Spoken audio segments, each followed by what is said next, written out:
nitatoka USA, hivi kweli nitatoka nyota iwe.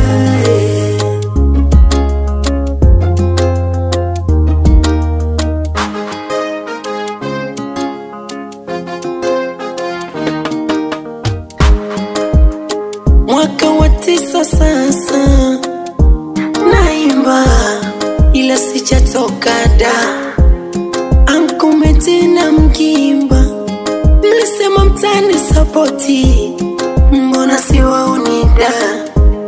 Na yule binti wa Kiaya nilimtambulisha nyumbani alishaniacha da.